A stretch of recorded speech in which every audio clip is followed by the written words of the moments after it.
Hey, hey, Chef Eric Eisenbud here, the Grateful Chef. Happy, beautiful Sunday afternoon to everybody. Here we are once again in the Grateful Chef kitchen doing some charcuterie with the Steakager Pro 40. I'm really super excited about it. I did the simple, real whole muscle meat charcuterie. I'm sure you've seen the video. I did the lomo, did the bresaola. Beautiful, came out great. Next step is going to be making sausages. And in this case today, we're doing a saucisson sec, which is a dry sausage, French, I presume. And it is made with pork and spices and some curing and some white wine. And yeah, so today we're doing another installment of Cooking in the Kitchen with Chef Eric.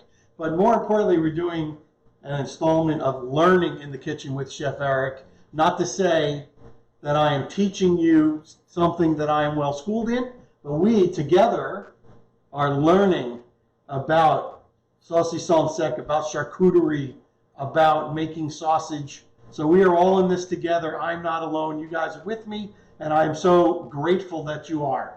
So where the other whole muscle meats required us to cure for several weeks, for 2 weeks with a spice rub, including some curing salt. This is a little bit different. We are going to grind the fresh meat. We're going to add some fat into it.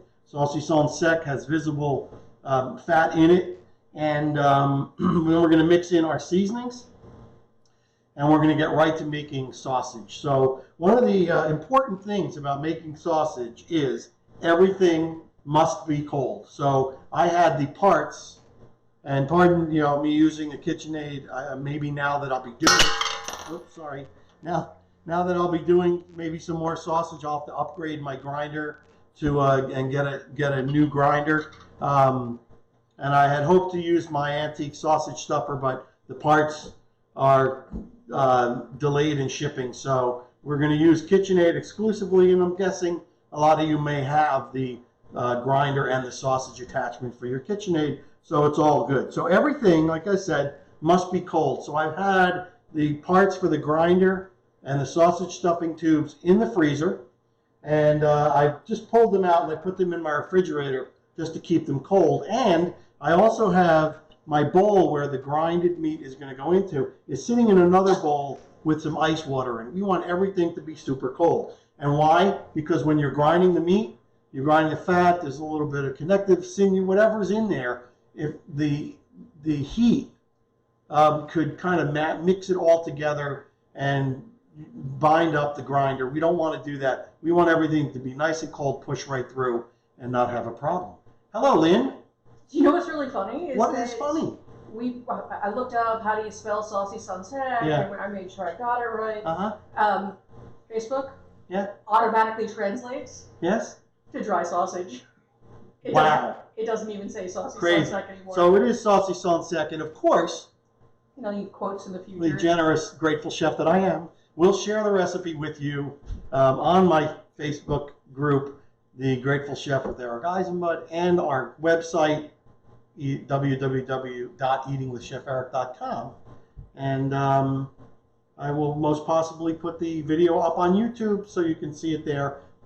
It is not difficult to find The Grateful Chef on social media. All right, so we're going to get right to it. Again, bowls in water. I'm going to grab my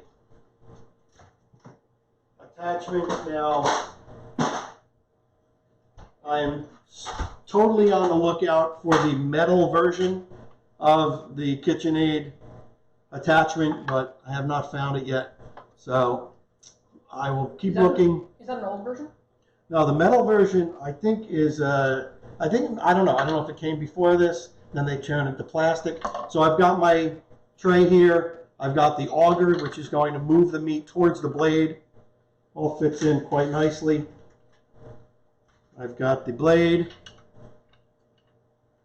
I've got the 3/4 inch plate. It comes with a fine and it comes with a coarse. We are going coarse. That is because saucisson sec is a coarse sausage. The retaining nut goes on. And these are the tubes for sausage. I'm guessing I'm going to need to use the small one because this is a smaller casing. This one's probably too big, but I'm going to put these in the freezer. This way they will be ice cold when we're ready to use them. Okay, now we're working very clean. I'm wearing a pair of gloves. I'm going to get the meat. And this meat right here, you can see, is ice cold. I had it in my freezer for a little while. After I chunked it up, it's 4.5 pounds of pork. It's cold, but not frozen. It is, yeah, it's not frozen solid, but it's still frozen enough. It should push through really nicely. So in addition to pork, or this pork, make sure you can see this. I don't want anything in the way. We are adding some extra fat. Okay, so this is called fat back. You want to turn the light off for 1 second so they can see it? Right there? Yeah. So this is called fat back. This is not to be confused with salt pork. This is an unsalted fat from the pork. The butcher I was, there was a Portuguese butcher. He actually pulled it from the pork belly. So this is the fat from the pork belly. So really nice. Really, it'll be really soft once we get this sausage cured and dried. Okay, you can turn the light back on. I'm back. Now you can see me. All right, so real simple. I need to find my little, there it is. Yes, Lee Metternich said it looks like somebody's going to be productive this morning. So you've been prepping. I've been prepping for days. Not really days, but. All right, here we go. We're going to just turn this on. Pardon the noise. You don't need to go at a very fast rate. And I'm just going to start loading up the hopper and pushing it through. And every so often, I'll throw in a piece of the fat. Here we go, a little bit faster. There we go. And everything's super cold. So you can see, like this piece right here, it's really hard, nice and cold. And we're going to go with a couple pieces of the fat. If it's frozen, what happens then? It just puts a strain on your mixer, on your grinder, which you don't want to do. Now, of course, this meat is a shoulder of pork, so this did have some fat in it too, but you know, fat is flavor, and pork fat is really flavor. And you can see, if you show them the grind, you can see that's a nice coarse grind.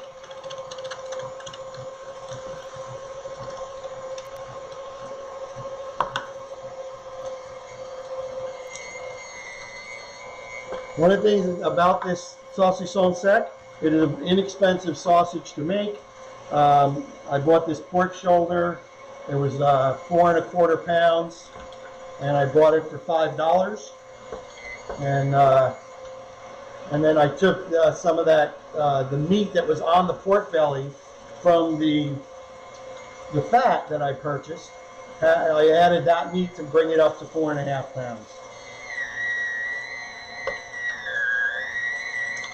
A little more fat in there. We've got Dave LaGarcia with us too. Oh, David. And I'm going to put my hand down because my arm's getting tired.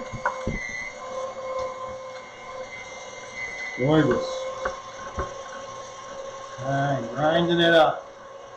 In a better grinder, this would have been probably done already. But it's all good. So what about the antique grinder? You think that would have gone faster? Which grinder? The sausage maker, is that a grinder too? No, that is not a grinder. That's just a sausage stuffer. I am waiting for parts for my antique sausage stuffer. Seems they keep being delayed. So we'll see someday.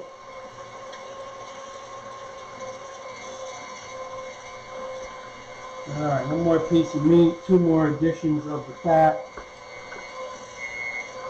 How do you know when you're putting the fat in? I'm just trying to disperse it. It's all going to be mixed together anyway. And I figure if I disperse it as I'm grinding it, that'll just help the process along.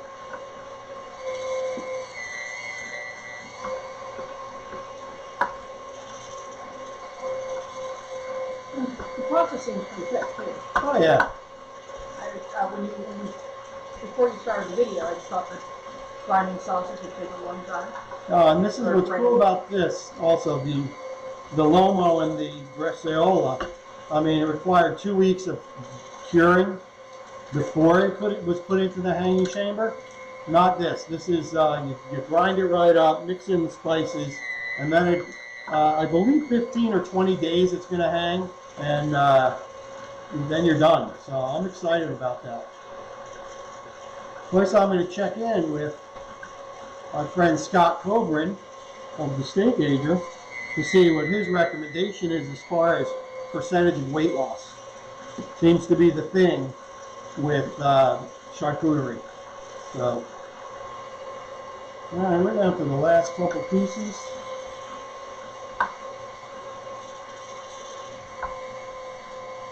When you found this recipe, was there a recipe you just found online? Yes. Okay. Did they have a recommendation for it, or is it? No, they stated the 15 to 20 days. Okay. So, all right. Beautiful. And if folks have questions, feel free to ask. Yes. I'll call out the question to Eric, and then he can try and answer for you. I'm going to need a bigger bowl to mix it up, I think. Or, better yet, a hotel pan. Bear with me. So now we have the blank screen. Here's the sausage. Here's the sausage. Hotel pan. Here's the hotel pan. So we're going to move this over. And I want to show you the size of the grind. Real quick. Here's the size of the grind. Let's see if I can zoom in. It's nice. You got nice visible pieces of fat. You're not trying to make a hot dog. You're making a nice rustic sausage. So it's beautiful. Perfect. Okay. Now, next, I'm going to transfer the meat into here. It'll make it easier to mix. It's nice and cold. I can take a little bit of the cold water if I wanted to cool it down a little bit. It's awesome. So the next thing we're going to do, we're just putting in our spices. So we are mixing in, and here's what our spices are. We have kosher salt, and I'm going to give you the measurement. So this is kosher salt. It's 40 grams. 40 grams kosher salt. It's about 1.5 ounces. So I'm going to distribute that in. Kosher salt. We have dextrose. What is dextrose? I bought it online. Some vitamin shops carry it. This is a sweetener. It is made out of corn. This is pure and natural, non-GMO, and it is used a lot in charcuterie. And the body absorbs it differently than sugar, so the body more easily digests it. Dextrose. So I bought it actually online. It came Amazon same day. That's going in. Okay, the next thing we have coarse cracked pepper. This is 1/4 to 1/2 ounce, about 10 grams. So, I'm liking doing it in a hotel pan because it's more spread out and things will mix better. Can you unplug the? I'm going to need it for stuffing. This is 15 grams of garlic cloves that I then mashed into a paste. So I'm just going to kind of disperse that around. And curing salt. So this is Instacure number 2. This is 6 grams, about a half an ounce. This is what's going to cure it. This is what cures meat, ham and hot dogs and the like. I'm going to sprinkle this on. And then finally, a nice dry white wine. All right, now, normally I would go in with my hands, but we don't want to do that because I don't want this meat to warm up. So I took out a rice paddle, it's a plastic rice paddle, and I'm basically going to give it a nice mix, try and incorporate all those spices, make sure it's mixed well. If I dip my hands in some cold water, I can, which I'm going to do, I can probably use one hand. But you don't want to go at it like you're mixing a meatloaf because you don't want this to get warm. Boy, this is looking gorgeous. All right, so I got a cold hand. I'm just going to give it a quick stir with my paddle. Robert Gassman said it seems a little light on the garlic. Yeah, I kind of tended to agree, but since this is really my first time, I'm going to go a little light. I'm going to follow the recipe verbatim, and then I'm going to make my adjustments.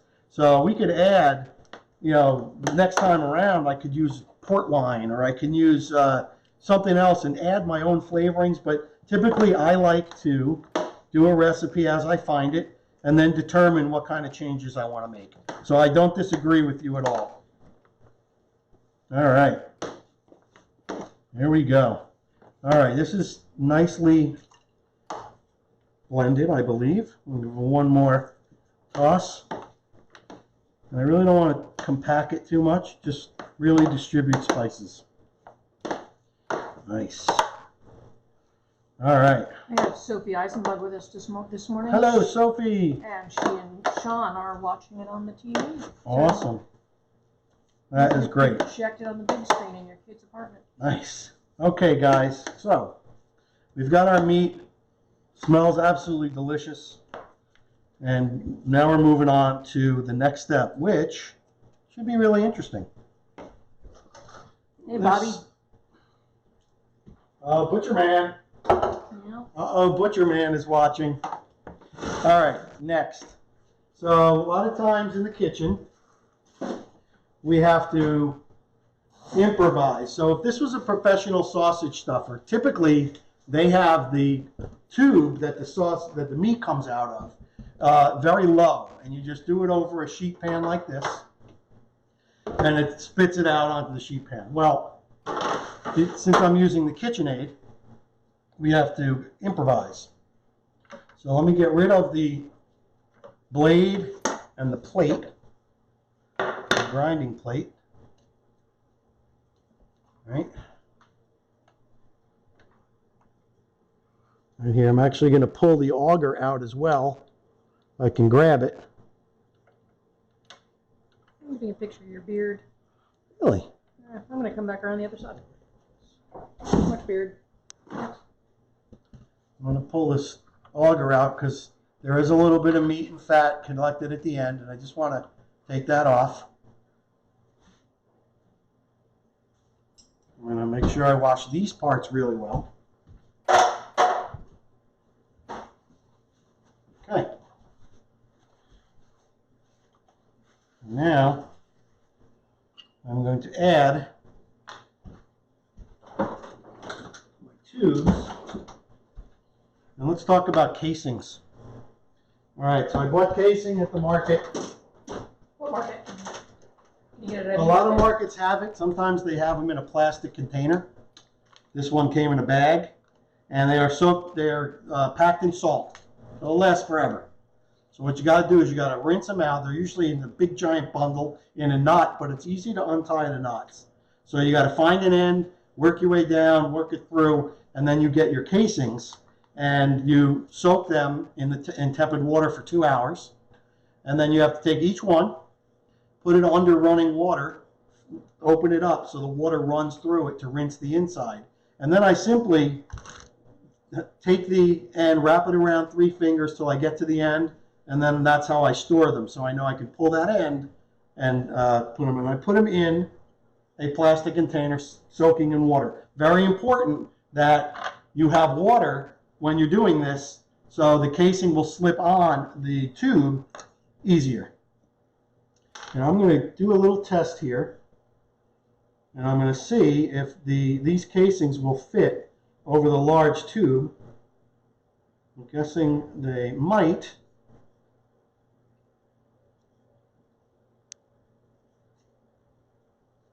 No, I am incorrect. So we're going with the narrow tube. They will fit perfectly fine.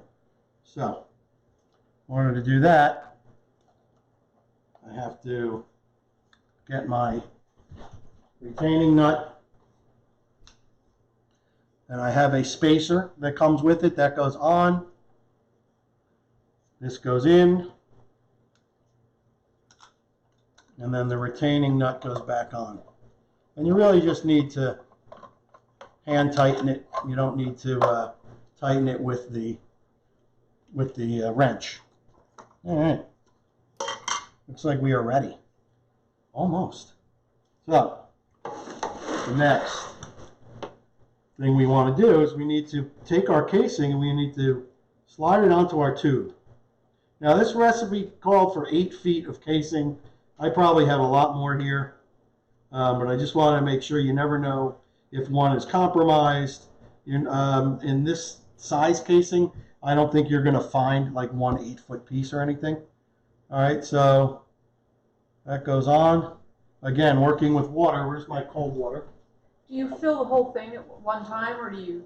Yes. So if you had 8 feet of casing, you would fill. Yes, you fill and then you pinch off your. You pinch off your sausages.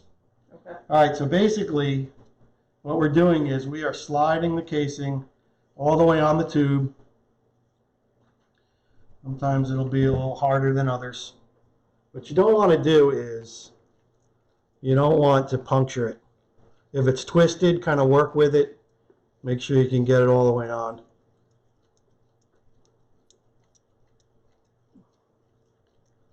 And again, with water on there, it's easy as pie. All right, so we are at the end.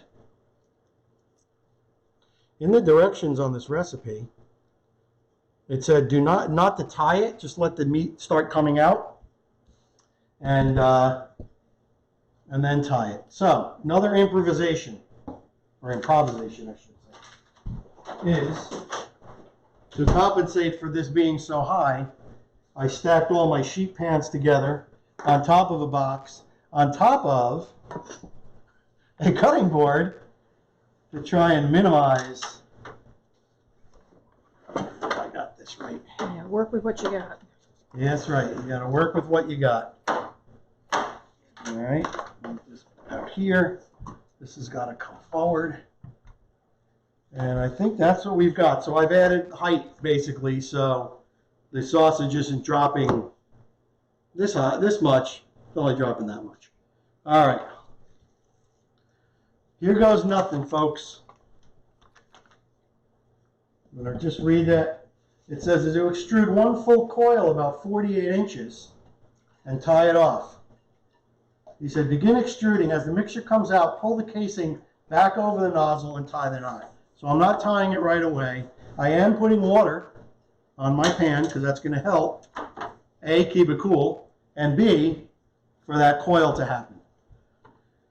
So here we go. Let's put it in. We're going to start doing it slow. Actually, I'm going to fill my hopper first so I don't get a break in the coil. I want to fill this hopper. So I filled the tube, and I'm filling this.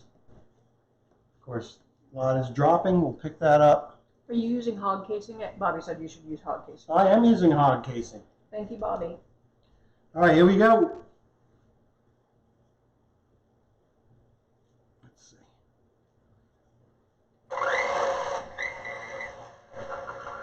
I'm going to go slowly first.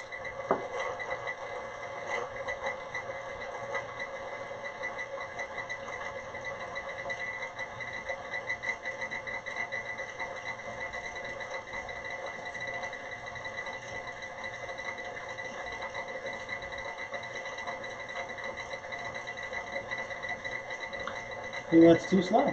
One more step.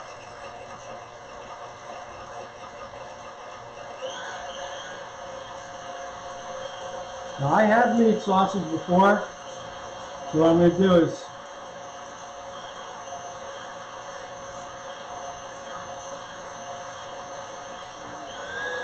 it does take a little bit of finesse. I'm going to get rid of this stuffer, see if it'll kind of naturally feed.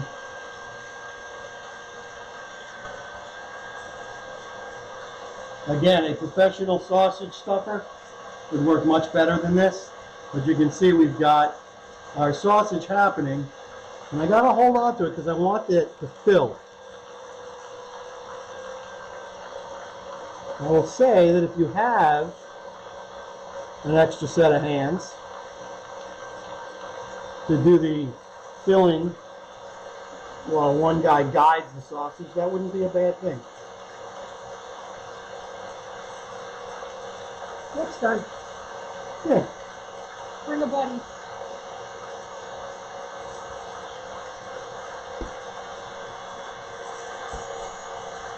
Nice. It's going to be awesome. I can tell already.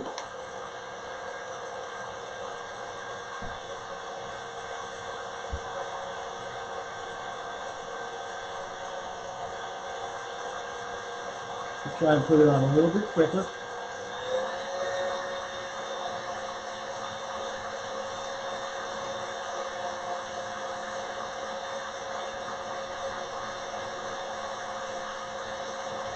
I think even one of the manual sausage stuffers would work better than this. So we're starting to get our curl.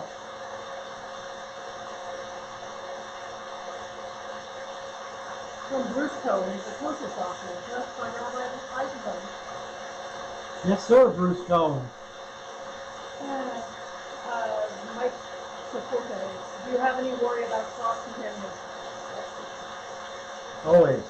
But I've worked very clean. I don't have any worry about cross contamination in what I'm doing now because I made sure everything was clean. And but hey, it's real. The struggle is real. There's always a possibility. Is there something special that you do to ensure you've got clean surfaces? Yeah, if you cut, one meat on one, you make sure you clean and sanitize the board first. Stuff like that.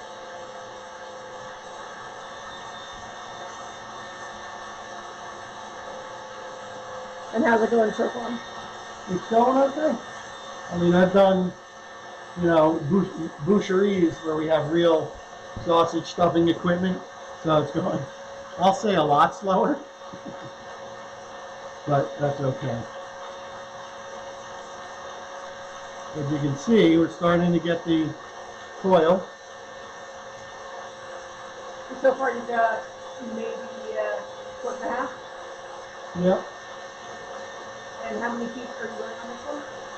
I don't know, we'll see. It says use 8 feet of casing, so we'll see how much we get. So that's just really based on however long this particular casing is, right? Yeah, however long this casing is. Yeah, it's moving along.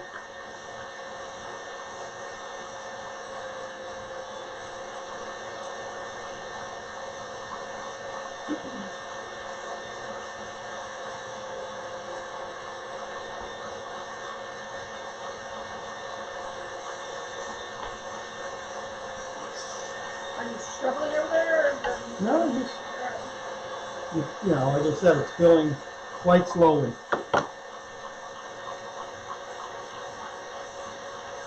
And for those that had joined a little later, how long are you looking to go for this? I mean, How long do you put it in the... I'll say it's 15 to 20 days, and we'll see. See what it looks like at 10, and then, go to the next 5 and see. Okay. Cooking by feel and sight and smell, not just book. And you also mentioned that you're going to check with Scott and say, hey, how See what, well, see what his experience is, if he's got experience with Saucisson set. I think he told me that the next thing he is going to try is salumi. So it's more like of a salami.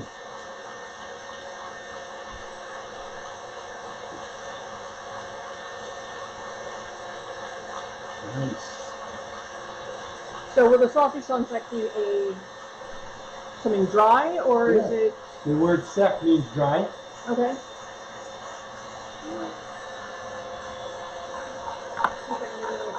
More interesting view.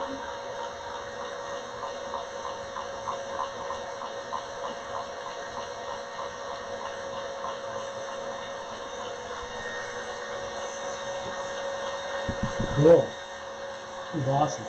This is not the first time I've made sausage, really, but I've made a Thai chicken sausage, something like that. One that you just make and cook fresh. Have you found a lot of recipes for things that you want to do in Steakager Pro? Oh yeah. Every type of charcuterie.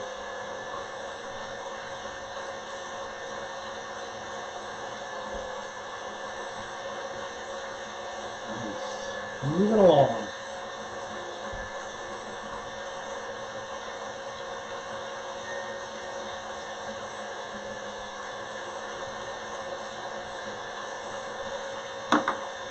See, they're adding stuffing, adding stuffing.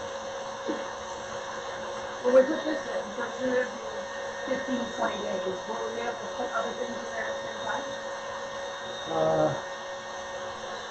Don't know. Yeah, I don't know. Well, let's find that one out.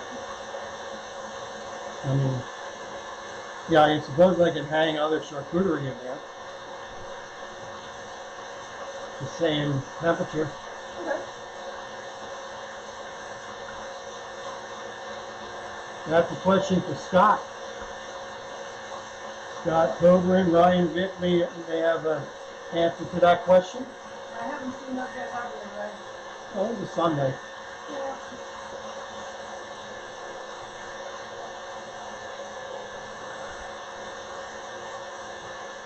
Nice. It's beautiful. The meat is still cold, so I have no concern trying to get it through the mixer as quickly as possible so it doesn't warm up, and I can feel as it's being extruded that it is still cold, and I'm perfectly okay with that. What happens if it warms up? It just, you know, you could reach it on, say, food temperature, and it just kind of mushes together.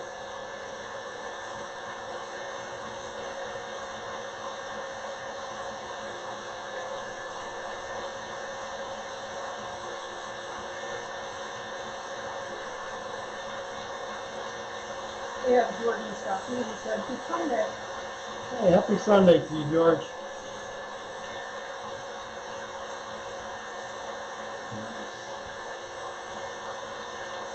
Want to see the coil over here? Alright, easy view of everything. So, Nice. let's just tray.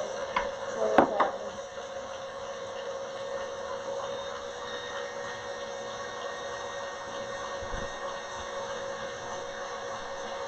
Fantastic.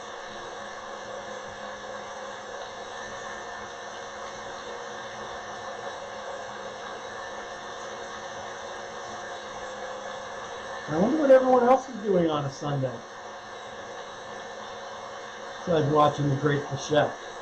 Watching the Grateful Chef very slowly fill sausage. Yeah, sorry guys, you know. Alright, we are at the end of this casing. I'm so excited about that. So I'm going to pull it off so I can tie it. And I'm going to shut that off. And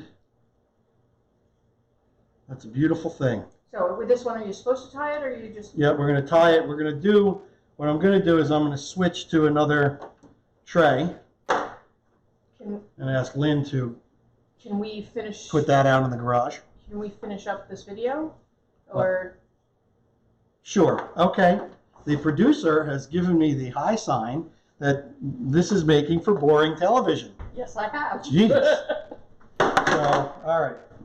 Well, I'll get back to that. We'll do the other half later. All right. All right. So I'm going to tie the original end. And if I have to squeeze a little bit of the sausage out, I will. And put it back in.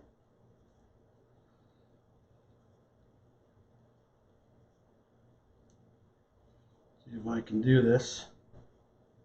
Let's take a little more out. All right, so we're just going to tie the end. And I do have to take my gloves off for this, because the gloves are slippery.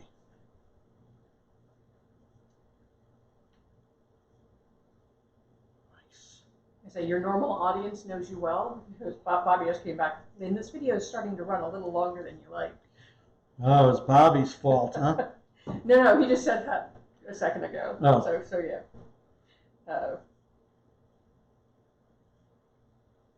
So what are you doing? I am tying the both ends? front end of it. If I can get there. Not as easy as you would think. Yeah, we have Nino with us tonight too. So Nino Colombo. Hey, Nino. Antonino.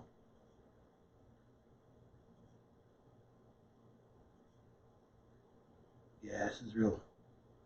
Very difficult. All right, I missed a bunch of comments. So I got Paul Dennison. He said you're making a rope of sausage. So yeah, yes. Yes. So 8 feet makes sense. Yep. Robert Gassman. Hey, Robert. He said that he should be out riding on this sunny afternoon. Where are you? Because it is not sunny here.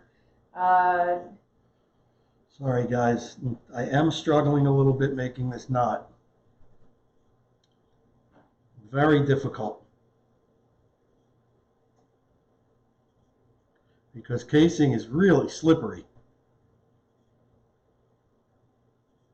I think I got it. Oh, hallelujah. All right, I got it. All right, now I want to do this other end.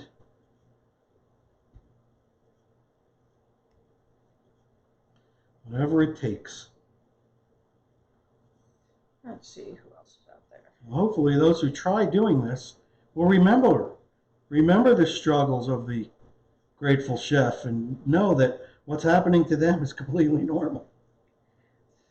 Yeah, and I'm actually flipping between 5 different Facebook pages. So if you said hello or asked a question and I haven't gotten to you, I'm sorry. Yeah, this is a little frustrating, guys. All right, Scott Seeger. He says, I have a sausage stuffer from my KitchenAid. Haven't tried it yet. I have noticed it gets warm when grinding meat. After watching this, I might get a dedicated stuffer. So, yeah, probably wouldn't be a bad idea. Like I said, I'm not finding that this meat has gotten warm. So I am happy about it. All right, there we go. Yeah, and Scott, I have tied. And Scott, the other thing that he also put this in the freezer beforehand. So Yes. all of the equipment, not the KitchenAid. All right, itself, so but the calling for 12-inch pieces. So I'm going to just estimate, you want to twist it. If you have to pinch it and twist it. So you want to do it one way. And then the next one, you want to do the other way. Opposite. Going to pinch and twist. It's amazing how resilient casing is.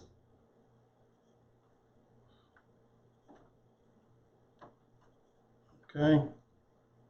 I'm curious if anybody has a sausage stuffer that they like.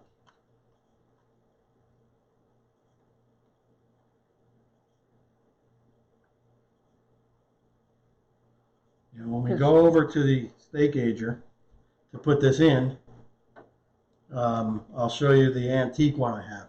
All right, so now we've got our sausage stuffed. And what I'm doing is I'm taking a small needle and I'm just going to prick it, because this way, it will release some of the pressure. Just a little pop right through the casing. It's especially important if you're cooking the sausage, which we are not, obviously. So this sausage will actually shrink rather than expand. But there we go. So we're poking it just to release some pressure. All right, beautiful thing. All right. So now we're going to hang. So what I have is, this is actually a bacon hanger. So this fits in the Steakager. So what I'm going to do is I'm going to slide it in this way. So I'm going to hang the sausage from here. See if I can pull this off. All right, like that. We're going to go like this. Got enough space in between. Oh, that's pretty cool. Yeah, like that. One's going to be bent because it's a little longer. But let's see if I can do that. Yeah, and of course I want to leave room for the next parts. Yeah. Yeah, Bobby said the stuffer they used was an antique, similar to, I'm gonna guess, just like you're gonna use an antique one going forward. He said that, and it worked great. All right, I'm twisting off this very long one in hopes that I can hang it better, like so. You got to be careful that you don't let these points puncture the casing. So yeah, it's a little tricky. So far, a lot of this has been tricky. All right, so I'm going to hang it like this. And let's go over to the Steakager. We'll get these into the refrigeration.